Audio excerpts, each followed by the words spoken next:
5.2 દાખલા નંબર 14 શું છે 10 અને 250 વચ્ચે 4 વડે ભાગી 4 નો ગુણિત હોય તો 4 એકુ 4 4 દુ 12 4 તેરી સોરી 4 એકા 4 4 દુ 8 4 તેરી 12 એ 10 અને 250 વચ્ચે આવશે પહેલો નંબર 12 16 20 આવું હાલતું રહેશે છેલ્લો આંકડો કયો હશે નથી ખબર ધારો કે તો 250 ને તમે 4 વડે ભાગી નાખો ઓકે 250 ને તમે અહીં 250 છે ને છેલ્લો તો એને 4 વડે ભાગી નાખો તો 4 6 24 એક વધ્યું ઉપરથી આવ્યો 0 4 દુ 8 શેષ કેટલી વધી 2 શેષ 2 વધી ને તો 250 માંથી 2 કાઢો તો છેલ્લો આંકડો 248 હશે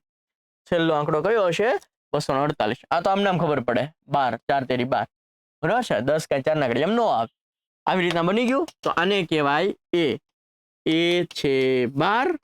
ડી છે 16 માંથી 12 કાઢો એટલે 4 એન એટલે છેલ્લું પદ છે 248 અને આપણે એન જે છે એ ગોતવાનું છે એન શું કરવાનું છે ગોતવાનું છે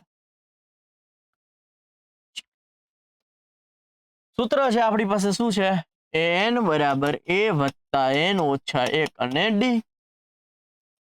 એન શું છે 248 એ શું છે 12 છે એન ગોતવાનો છે ડી શું છે 4 છે 12 આ બાજુ જાય 248 ઓછા 12 એટલે 236 આવશે એન ઓછા 1 અને 4 આ 4 236 ના છેદમાં જશે ચાલો 4 25 3 અને 6 વચ્ચે 4 9 36 ઓકે 59 આવશે 59 બરાબર એન ઓછા 1 ઓછા 1 આ બાજુ આવે